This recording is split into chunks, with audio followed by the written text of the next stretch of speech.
नमस्कार, आप देख रहे हैं गुड न्यूज टुडे। शाम के 4 बज चुके हैं और ये वक्त होता है हमारे खास कार्यक्रम ये हुई ना बात का। और कार्यक्रम में आज हम बात करेंगे बप्पा की विदाई की। 10 दिनों के गणपति उत्सव के बाद विसर्जन के लिए गणपति की सवारी निकल चुकी है। भक्त पूरे हर्षोल्लास के साथ बप्पा को विदाई दे रहे हैं।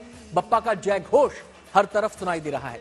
शहर शहर बप्पा अपने विराट स्वरूप के साथ भक्तों के बीच में है।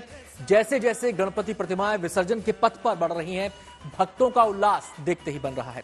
पुणे में गाजे बाजे ढोल ताशों के साथ बप्पा को विदाई दी जा रही है, तो मुंबई बप्पा की भक्ति में डूबी हुई है। तमाम गणपति पंडालों के गणपति धीरे धीरे रुख कर रहे हैं समुद्री किनारों का, जहां पर बप्पा का विसर्जन किया जाएगा। तो आज इसी पर बात होगी, साथ ही विसर्जन की महिमा पर भी विस्तार से जानेंगे। खास मेहमान हमारे साथ मौजूद रहेंगे और गणपति प्रतिमा विसर्जन के रंग दिखाने के लिए हमारे संवाददाताओं से भी हम बातचीत करेंगे। लेकिन इस बातचीत की हम शुरुआत करें उससे पहले ये रिपोर्ट आपको दिखाते हैं।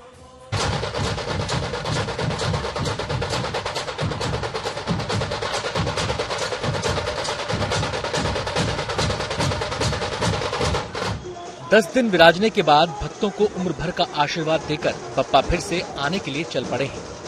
आज सुबह जब गणपति निकले तो लगा सारा जहां उनके साथ चल रहा है। मंगल मूर्ति जहां जहां से गुजरे लगा उत्सव और उल्लास का जनसैलाब गुजर रहा है। हर कोई बप्पा को जी भरकर निहार लेना चाहता है। हर कोई गणपति की एक झलक पा लेना चाहता है। हर किसी की गणपति से यही कामना है कि अगले बरस तू जल्दी आ।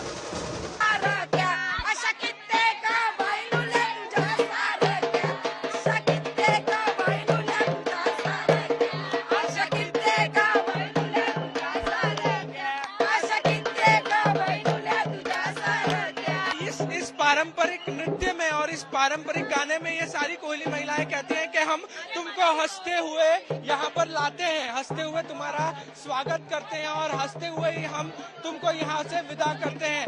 हर साल यहाँ पर हजारों की संख्या में लोग पहुँचते हैं और भगवान जी को इसी तरीके से जो है वो प्यार करते हैं, उनकी श्रद्धा से उनको यहाँ पर विदा भी करते हैं। भारी संख्या में लोग यहाँ पहुँचते हैं।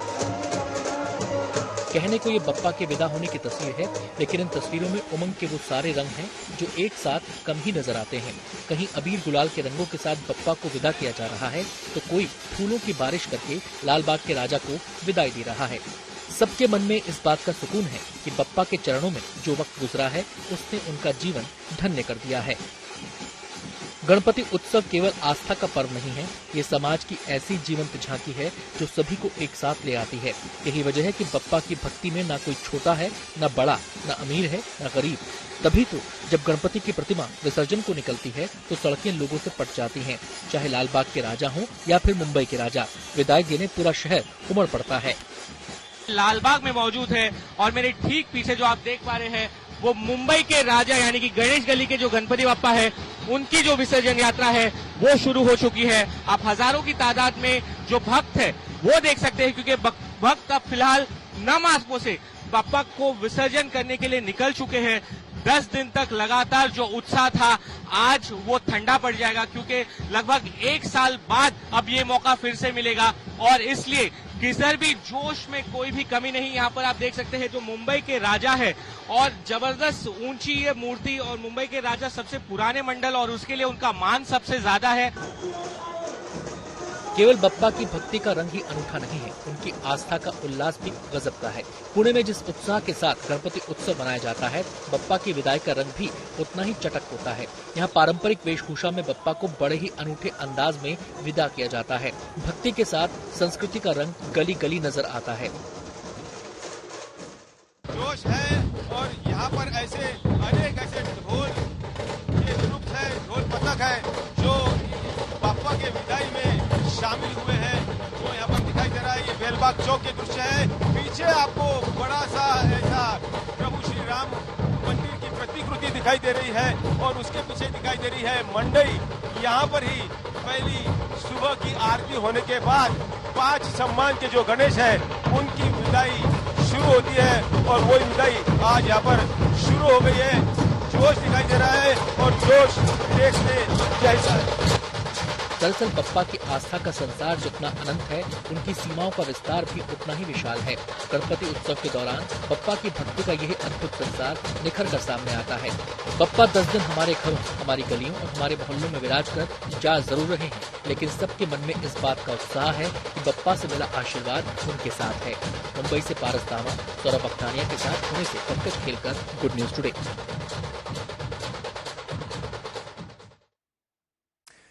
तो मुंबई हो या पुणे, आस्था का समंदर इस समय चारों तरफ देखा जा रहा है। तस्वीरें अद्भुत हैं, विहंगम दृश्य है और अपनी तरफ खींच रहा है। तो एक तस्वीर आज विसर्जन से जुड़ी हम आपको दिखाएंगे, साथ ही अपने खास मेहमानों से विसर्जन के विधान और उसके महत्व पर भी बातचीत करेंगे। हमारे साथ पंडित संजय शर्मा जी मौजूद हैं, ज्योतिषाचार्य, और ज्योतिषी कृष्णा शर्मा भी हमारे साथ इस चर्चा का हिस्सा रहेंगी। और साथ ही साथ हमारे संवाददाता भी आपको बताएंगे कि कौन से पंडाल की यात्रा कहां तक पहुंची है। सबसे पहले मैं रुख करना चाहूंगा पुणे का, जहां पर मौजूद हैं हमारे संवाददाता पंकज खेलकर, और उनसे हम जानेंगे कि दगड़ू शेठ की यात्रा कहां तक पहुंची है। पंकज, अभी चौक है, समय दिया था 4 बजे शोभा यात्रा है की शुरुआत होगी। और जैसा उन्होंने कहा था, और ये शायद इतिहास में पहली बार हो रहा है कि श्रीमंत गणेश मंडल में उनकी जो शोभा यात्रा है वो ठीक 4 बजे के करीब रेलमार्ग चौक के पास लाई है। नहीं तो पिछले साल या उससे पहले अनेक सालों तक ये जो मंडल है शोभा यात्रा रात 10 या 11 बजे शुरू होती थी। और शायद इसीलिए संबल के पास गणपति नहीं आज समय से पहले यहाँ पे गए हुए हैं। तो ये शायद पहली बार हो रहा है कि पुणे में बापा की विदाई समय पर होने वाली है। यहाँ पर जो आपको भीड़ दिखाई दे रही है, रेलमार्ग की भीड़ है, तो पटाखा दिखाई दे रहे हैं, तो ढोल नगाड़ों की आवाज है, ये सारे रेलमार्ग चौक के हैं। और यहाँ से लकड़ी तक पूरा लोगों की और भारतों की गंगा आई हुई है, ऐसा यहाँ पे लग रहा है। जी, जैसी आस्था पंकज मुंबई के राजा की है, लालबाग के राजा की है, लोग उनकी एक झलक पाना चाहते हैं। जो पंडाल में नहीं जा पाते, उनकी मनोकामना ये होती है कि जब विसर्जन की यात्रा निकले तो ये यात्रा उनके इलाके से भी होकर गुजरे। लालबाग के राजा का जो पूरा रूट तैयार किया जाता है, इसी बात को ध्यान में रख के किया जाता है कि मैक्सिमम इलाके को कवर कर लिया जाए। वैसे ही मान्यता दगड़ू शेठ की है पुणे के अंदर। तो जब ये रूट तैयार किया जाता है तो वहां भी क्या यही कोशिश होती है कि यात्रा मैक्सिमम इलाके को कवर करे, जो लोग नहीं आ पाए, जो लोग शामिल नहीं हो पा रहे, वो अपने घरों से ही दर्शन कर सकें? देखिए, यहाँ पर जो कथा चली है पुणे तक की जो 2 कथाएं हैं पुणे में, एक तो लोगों को सामाजिक संदेश मेरे लोगों को एक तरह से प्रेरित करने के लिए, इतिहास की जानकारी देने के लिए, और जो अपने जैसे चंद्रयान है, ये सारे सारी जो झांकियां हैं जो गणेश में दिखाई थी। लेकिन ये जो रेलमार्ग चौक से पूरा लक्ष्मी रोड और आगे संभाजी कुंज से एक गाँव के गाँव में लकड़ी कुंज कहा जाता था, वहाँ तक 4 किलोमीटर का ये सफर जो है, यहाँ पर सारे लोग शहर के आसपास के गाँव के घूमते हैं, आते हैं और अलग अलग मंडल एक साथ 4 किलोमीटर में सबको देखने को मिलते हैं। इसके साथ साथ ये सारा जो नजारा है वो ऑनलाइन भी सोशल मीडिया पर भी लोग देख सकते हैं। आता हूं पंकज आपके पास, सीधे मैं रुख करूंगा पंडित संजय शर्मा का, जो इस समय हमारे साथ जुड़ चुके हैं। संजय जी, विदाई का जो पूरी प्रक्रिया है वो शुरू हो चुकी है। विधि विधान के साथ पंडालों के गणपति प्रतिमाएं जो हैं आगे बढ़ रही हैं। आपसे जानना चाहेंगे, ये कहा जाता है कि स्थापना का महत्व है और उतना ही महत्व विसर्जन का भी है। विसर्जन के इस महत्व के बारे में जरा बताएं। जी, कहते हैं कि जब हम भगवान की स्थापना करते हैं तो विसर्जन करना भी बहुत जरूरी है। शास्त्रों के अंदर भी लिखा है कि जो प्रथम पूज्यते गणपति हैं, हमारे यहाँ पे गणेश जी की पूजा सबसे पहले होती है, और इसका भी एक विसर्जन का भी एक मुहूर्त होता है। तो ये मुहूर्त जो है 12 घंटे 39 मिनट का है और ये अभी चल रहा है। और ये इस मुहूर्त में जब विसर्जन करना है तो गणेश जी को जब हम स्थापित करते हैं, उसी प्रकार से जब विदाई दी जाती है तो पूरा जो है उनको स्नान इत्यादि करके स्वच्छ कपड़े से पोंछ के तिलक इत्यादि लगा के और पूर्ण रूप से साज सज्जा के साथ सजा के और विसर्जन किया जाता है। और उनके मंत्रों का उच्चारण किया जाता है। गजानन भूत गणादि सेवितम कपित जम्बूफल चारु भक्षणम उमास्तम शोक विनाश कारकम नमामि विघ्नेश्वराय पाद पंकजम। जो जो हमारी इच्छाएं हैं उन इच्छाओं को बोल करके कि हे गणेश जी महाराज आप 10 दिन तक हमारे घर पर रहे, क्योंकि अनंत का अर्थ है जिसका आदि और अंत नहीं है, वो अनंत कहलाता है। तो आज का दिन भगवान विष्णु का भी दिन है और 14 जो है भगवान के जैसे 14 प्रकार के अंश होते हैं, उसी प्रकार के 14 प्रकार के अंश का 14 प्रकार का धागा लेकर के, पीला धागा लेकर के और उसमें 14 नोट बांध करके और भगवान विष्णु की जो है पूजा भी की जाती है इसमें। और गणेश जी को भी जो है निमंत्रित किया जाता है, क्योंकि प्रथम पूज्य गणेश जी हैं। तो आज के दिन उनको विसर्जन करने का बड़ा भारी महत्व रहता है और उनकी पूजा करके वितर्पण किया जाता है और वितर्पण के मंत्रों का भी उच्चारण किया जाता है। और एक जो इनकी मेन पूजा है वो उसके मंत्र में आपको बताता हूँ। मुदाकरात मोदकम सदा विमुक्ति साधकम कलाधरा वसंसकम विलास लोक रक्षकम अनायके कनायकम विनाशते भगेत्यकम नता सुनासकम नमामितम विनायकम। और इन मंत्रों को बोल करके और गणपति बाबा मोरिया बोल करके और कहते हैं कि जिस प्रकार से हम स्थापना करते हैं उसी प्रकार से गणेश जी से प्रार्थना करते हैं कि हमारे जीवन में सुख शांति रहे। और एक पीले रंग का धागा 14 नोट बांध करके जरूर बांध लें और गणेश जी और भगवान विष्णु दोनों का ध्यान करके विसर्जित करें तो ज्यादा अच्छा रहता है। आज का दिन बड़ा जी पंडित जी, ये जो आपने बताया कि पीले रंग का धागा जिसमें 14 गांठ बांधकर अपने हाथ पर बांधना है, ये कब तक इसको अपने हाथ पर धारण करना है या फिर विसर्जन के बाद? जी विसर्जन के बाद खोल देना चाहिए। और क्या है कि ये जो विसर्जन का जो टाइम होता है 24 घंटे का टाइम होता है। आज जो है 12 घंटे 39 मिनट का टाइम है और आज चतुर्दशी तिथि जो है उसमें 28 तारीख को ही प्रारंभ हुई है। तो आज के दिन जो है उस धागे को भी बांध लें, भगवान विष्णु का भी ध्यान करें और गणेश जी का भी ध्यान करें। आज के दिन जनेऊ भी बदलने का जो है महत्व होता है, क्योंकि आज के दिन जो है आपको पुरानी चीजें त्याग करके नई चीजों को धारण करने का दिन होता है। और अनंत का अर्थ होता है जिसका कभी भी अंत ना हो। और गणेश जी के लिए बड़ा महत्वपूर्ण दिन माना गया है। और आज के दिन जो भी पूजा पाठ जब तक व्रत करते हैं उसका फल हमें हमेशा जीवन में प्राप्त होता है और इससे हमारे जीवन में शुभता आती है। मैं आता हूं आपके पास संजय जी, मैं आपके पास आता हूं। कृष्णा जी का मैं यहाँ पे रुख करना चाहूंगा। कृष्णा जी, ये कहा जाता है कि जब गणपति प्रतिमा का विसर्जन करें तो 3 बार डुबकी लगाएं। ये 3 बार डुबकी का क्या महत्व है? 3 बार डुबकी का मतलब ये हो गया कि आप जो है तीनों लोक के देवता को आपने 3 बार जो डुबकी लगाई है, तीनों लोकों को आपने पा लिया एक तरीके से। खुद को भी डुबकी बाद में लगाते हैं, जब आप गणपति जी को 3 बार डुबकी लगाकर उनका विसर्जन कर देता है, उसके बाद डुबकी लगा के खुद भी आते हैं और वहां का जल लेके आते हैं। उस समय उस जल में जो पॉजिटिव ऊर्जा होती है, वहां की थोड़ी सी मिट्टी जो जल में घोल के लाते हैं, वो अपने घर में छिड़कने के लिए लाते हैं, उसकी अलग ही एक महत्व होता है। और 3 बार डुबकी आपको 3 जन्मों का, यानी एक तो हम कहते हैं त्रिदेव भी देखिए 3 है, फिर उसके बाद हम 3 लोकों की बातें करते हैं। तो यहाँ पर जो है तीनों लोकों के देवता भगवान श्री गणपति जी को आप 3 बार जब डुबकी लगाते हैं तो आप ये सोचिए तीनों लोगों की आपने जो है आशीर्वाद प्राप्त कर लिया। तो यहाँ पे इसलिए इसका बहुत ज्यादा महत्व है। और आज मुझे बहुत ही अच्छा लग रहा है कि आपके चैनल के माध्यम से गणेश चतुर्दशी और साथ ही जो है आज अनंत चतुर्दशी, ये दोनों ही है, गणपति विसर्जन भी है। तो उसकी शुभकामना भी मैं सभी देशवासियों को देना चाहूंगी, आप सबको देना चाहूंगी, क्योंकि आज का दिन बहुत ज्यादा महत्वपूर्ण है। आज बहुत सारे योग बन रहे हैं और एक चीज और है, आज राधा देवी की जो है छठी का दिन भी है।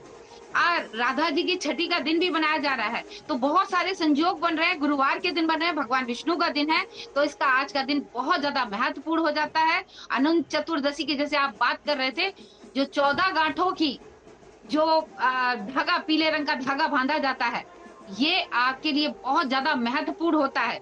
एक एक गांठ जो होती है वो आपके कई जन्मों को आप फल दो, यानी पुण्यदायी बना देती है, आपके पितरों को बहुत ज्यादा मोक्ष प्राप्त कराती है, क्योंकि अगले दिन से जो है पितृपक्ष प्रारंभ हो जाते हैं। गणपति जी जाते हैं और उसके बाद सब लोग कहते हैं गणपति बापा मोरिया ऊर्जा वर्षी लाभ करिया। तो यहाँ पर जो है आप ये देखिए, गणपति बाबा को कह रहे हैं कि अगले वर्ष जब जल्दी आने के लिए बोल रहे हैं। यहाँ पे मैं एक चीज बोलूंगी, उत्तर भारत में गणपति विसर्जन का इस तरीके का कोई भी यहाँ पर ऐसा महत्व नहीं होता। मैं कृष्णा जी, मैं आपसे ये आपने बताया कि 3 जो लोगों की आपने बात की 3 डुबकियों के जरिए, अब हमारे जितने भी विधान हैं पूजा से जुड़े, उत्सव से जुड़े, अलग अलग सांस्कृतिक परंपराओं से जुड़े, तो उनमें बहुत सारी मान्यताएं भी जुड़ी होती हैं, उनके पीछे बहुत सारी कथाएं भी होती हैं। अब ये 3 डुबकी का जो विधान है, इसके पीछे भी कोई मान्यता, कोई कथा है क्या? देखिए 3 डुबकी का जो है महत्व ये रहता है, जब भी हम गंगा जी में स्नान करते हैं तब भी जो है कहा जाता है कि 3 बार डुबकी। देखिए उनके, हेलो जी जी, आपकी आवाज आ रही है, आपकी आवाज आ रही है हमें, आप बताएं। हाँ जी, तो 3 बार डुबकी का जो विधान है वो जो है आपको शास्त्रों में मिलेगा। जब हम गंगा स्नान भी करते हैं तो 3 बार डुबकी लगाई जाती है। ये हमारे शास्त्रों में लिखा है कि जब भी आप गंगा स्नान करें तो 3 बार की डुबकी जरूर लगानी चाहिए। चलिए, उसके अलावा जो है आप मैं आता हूँ क्या कृष्णा जी कहते आपके हैं पास, मैं कृष्णा जी आपके पास आता हूँ। पंकज खेलकर का मैं सीधे रुख करूंगा। पुणे से हमारे साथ तस्वीरें लगातार वो साझा कर रहे हैं, सीधी तस्वीरें वो दिखा रहे हैं। इस समय दगड़ू शेठ की विसर्जन यात्रा ये चल रही है और जिस जिस इलाके से पुणे के गुजर रही है वहां आस्था का ये अद्भुत नजारा इस समय देखने को मिल रहा है। पंकज, आपने कहा कि इतने वर्षों से ये लगातार यात्रा चलती आ रही है, ये पहला मौका होगा इस वक्त की जो मुहूर्त है उसके अंदर ही गणपति प्रतिमा का विसर्जन किया जाएगा। तो क्या इसके लिए रूट को भी छोटा किया गया है? क्योंकि समय इसलिए लगता है कि लोगों की भारी भीड़ होती है, लोग झूमते हैं, नाचते हैं, बप्पा को खुश खुश विदाई देते हैं, तो ऐसे में क्या रूट को भी छोटा किया गया है ताकि मुहूर्त के हिसाब से विसर्जन हो सके? ये प्रथा है तो जो शोभा यात्रा है वो होती है। रूप कहीं पर भी कम नहीं हुआ है, लेकिन जो झांकियां हर मंडल में 2 मंडलों के बीच में चलती रहती है, वो झांकियां इस बार कम कर दी गई है। साथ ही साथ इसके अलावा जो टाइमिंग है, यानी यहाँ पे चौक पे आपको दिखाई दे रहा है, बेलबाग चौक पे भारी झमाझम हो रही है, पर लोगों का उतना कहीं कम नहीं हो रहा है। लोग घूमते जा रहे हैं, नाचते जा रहे हैं और ढोल नगाड़ों का आवाज भी उतना ही बढ़ता जा रहा है। पटाखाएं भी लगाई जा रही है। अगर आप कैमरा में हमारे भोपाल घर में जो दिखा रहे हैं, ये बारिश के बीच में लोगों का हुजूम, लोगों का उत्साह क्यों है। यहाँ पे पहली बार ऐसा हो रहा है। सारे गणेश मंडलों ने मिलकर ये तय किया है कि हम इस बार जो शोभा यात्रा है वो कम से कम सवेरे और जो मुहूर्त है यानी रात के 12 बजे के पहले ही पूरा किया जाए, और इसलिए पहली बार ऐसा हो रहा है इतिहास में। तो सम्मान के 5 गणेश है जो 4 बजे के पहले ही इस लक्ष्मी रोड से लकड़ी पुल से और निकल पड़े हैं और गाँव का आपको दिख रहा है वो गणपति गणेश मंडल का ये दिखाई दे रहा है।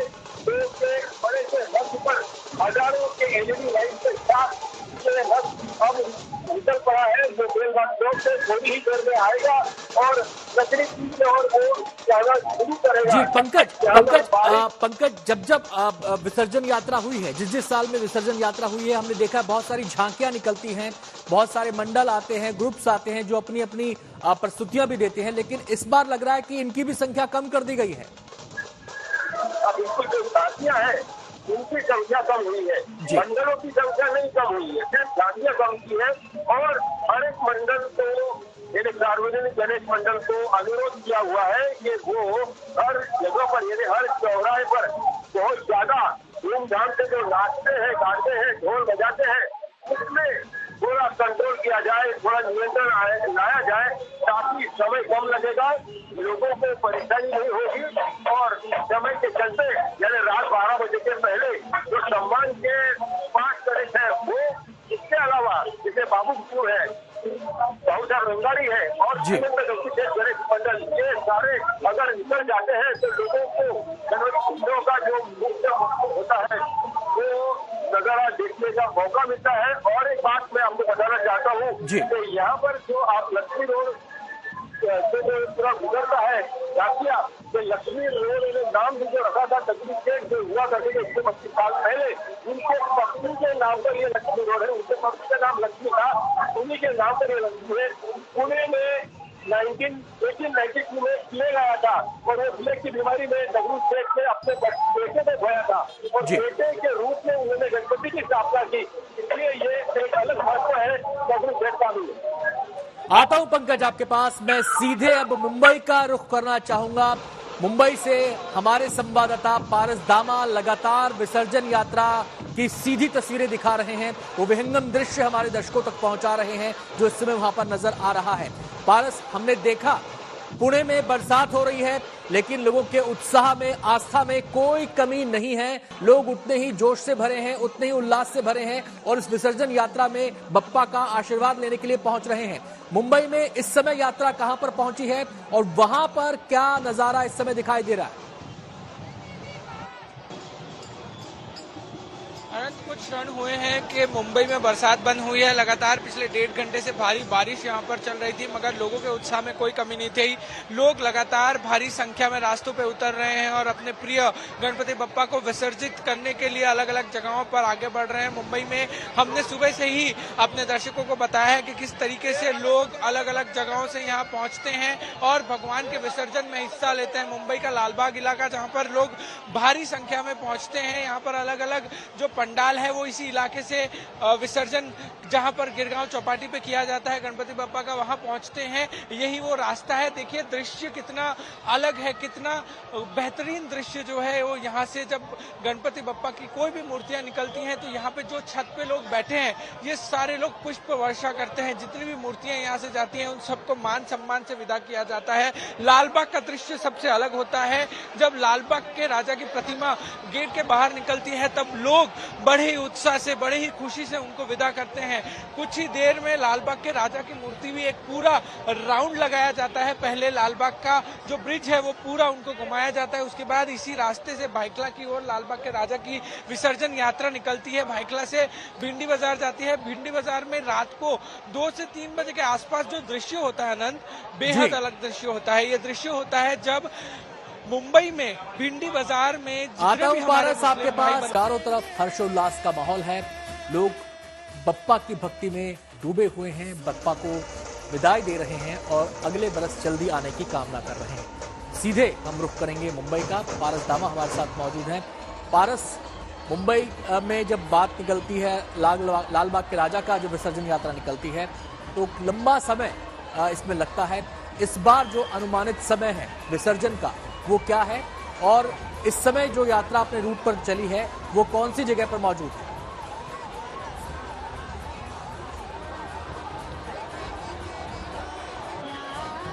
पारस, आप मुझे सुन पा रहे हैं?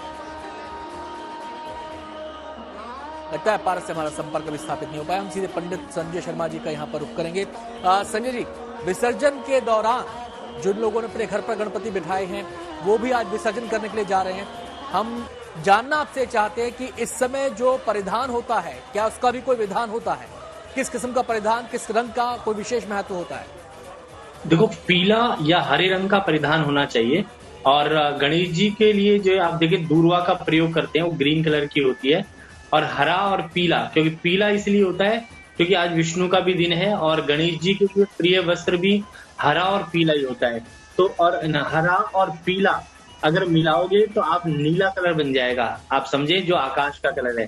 तो क्या है कि ये जो सारे कलर कॉम्बिनेशन होते हैं जो भगवान के, वो कहीं ना कहीं पूरे ब्रह्मांड या लोगों को दर्शाते हैं और भगवान का जो कलर है पीला और हरे का जो इस्तेमाल किया जाता है वो बड़ा अच्छा माना गया है शास्त्रों के हिसाब से भी। और नीला कलर जो है आकाश का होता है, ब्रह्मांड का होता है, जल का कलर भी नीला ही माना गया है। और भगवान विष्णु की आप प्रतिमा देखें तो आप देखें वो नीले कलर की होती है ज्यादातर। तो आज का दिन जो अनंत चतुर्थी का दिन है या गणेश जी का दिन है तो उसमें ब्लू कलर का जो प्रयोग है वो बड़ा महत्वपूर्ण है, क्योंकि चतुर्दशी पंडित जी, अनंत चतुर्दशी का बहुत पवित्र दिन है। आज मैं आपके पास आता हूँ। मैं सीधे अपने संवाददाता देव कोटक का यहाँ पर रुख करूंगा जो मुंबई में गिरगांव चौपाटी पर मौजूद हैं। वहीं पर लालबाग के राजा का विसर्जन किया जाना है। अभी विसर्जन यात्रा धीरे धीरे आगे बढ़ रही है और इसमें काफी समय लगने वाला है क्योंकि बड़ा रूट तय करना होता है लालबाग के राजा को चौपाटी तक जाने के लिए। देव, वहां पर तैयारियां कैसी हैं, क्या इंतजामात वहां पर हैं और जो आपको जानकारी मिल रही है अनुमानित समय इस बार कितना है, कितने बजे तक पहुंच पाएंगे लालबाग के राजा? जी, पहले तो साफ तौर पर आपको बता दें कि मैं यहाँ जुहू चौपाटी पर हूँ, लेकिन गिरगांव चौपाटी पर जहाँ लालबागचा राजा का विसर्जन होता है वो सुबह के 4:30 से 6 बजे के तकरीबन बीच में पहुँचता है, क्योंकि उसकी इतनी बड़ी लंबी जो यात्रा होती है वो तरह तरह से जगह जगह से जाते हुए लोगों को दर्शन देने उनके एरिया से निकलती है। क्योंकि जैसे आप जानते हैं कि लालबागचा राजा का एक अलग ही महत्व रहता है और लाखों लोग मुंबई में खास लालबागचा राजा के दर्शन करने भी आते हैं। कई अलग राज्यों से भी भारत में आते हैं। तो कहीं ना कहीं ये लालबागचा राजा जो है एक तरीके से तकरीबन 12-14 किलोमीटर की जो जर्नी है उसकी यात्रा तय करते हुए जाता है, लाखों यात्रियों को दर्शन देते हुए। इसका बहुत महत्व है। ये मुंबई का तकरीबन एक सबसे पुराना पंडाल माना जाता है जहां पर गणेश चतुर्थी का सेलिब्रेशन शुरू हुआ था। लेकिन साफ तौर पर अगर एक और टाइम आपको दिखा दे तो ये जुहू चौपाटी के जो दृश्य है आपके सामने, कहीं ना कहीं आपको अंदाजा लग रहा होगा कि कितने लोग आए हैं। यहाँ पर जुहू चौपाटी की खास अहमियत और महत्वता यही है कि यहाँ पर घरगुती गणपति जिसे कहा जाता है मराठी में, जो घर पे छोटे गणपति अपने घर पे स्थापना करते हैं, उनका आज विसर्जन हो रहा है। तो कहीं ना कहीं आप लोग देखिए वहां पर जो एक डिजिटल स्क्रीन है उस पर भी तरह तरह के जो आज गणेश चतुर्थी के संदेश है मैं आपके पीछे देख पा रहा हूँ कि नाव में गणपति को बिठाकर विसर्जित किया जा रहा है गणपति प्रतिमा को। वो तस्वीरें हमारे दर्शकों तक आप सीधी पहुंचाएं, क्योंकि आपने जैसा बताया कि जुहू चौपाटी में जो घरों में गणपति बिठाए जाते हैं, प्रतिमा स्थापित की जाती है, उनका विसर्जन यहाँ पर होता है। हम देखते हैं कि अलग अलग चौपाटी पर एक व्यवस्था की जाती है, देव पर्ची बांटी जाती है, नंबर लगाया जाता है और गेट्स बनाए जाते हैं। इस बार की व्यवस्था के बारे में जरा कुछ बताएं।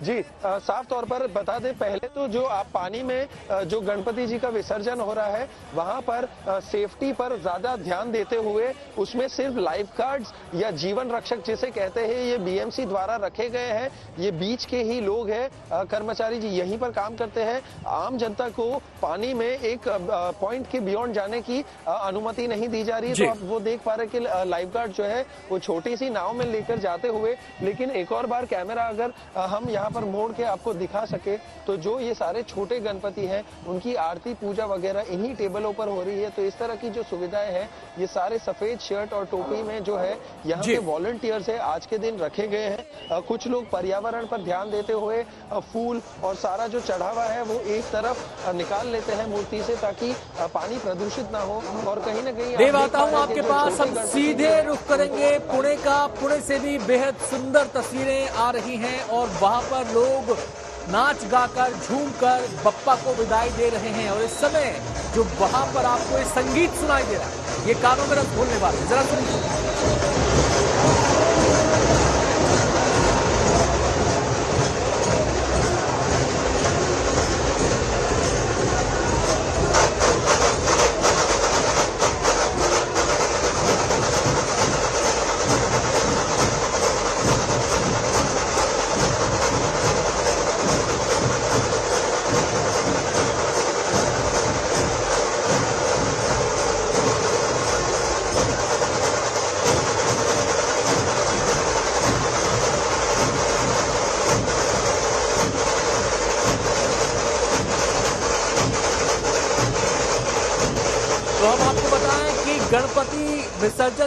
गणपति प्रतिमा विसर्जन पर बप्पा की विदाई पर हमारी ये खास पेशकश लगातार जारी है। आप लगातार जीएनटी पर ये सुंदर तस्वीरें देख सकते हैं और इन्हीं सुंदर तस्वीरों को हम आपके लिए छोड़ जाते हैं। हमारे मेहमानों का बहुत बहुत शुक्रिया जो हमारे साथ जुड़े और हमारे संवाददाताओं का बहुत बहुत शुक्रिया जो लगातार सीधी तस्वीरें दिखा रहे थे।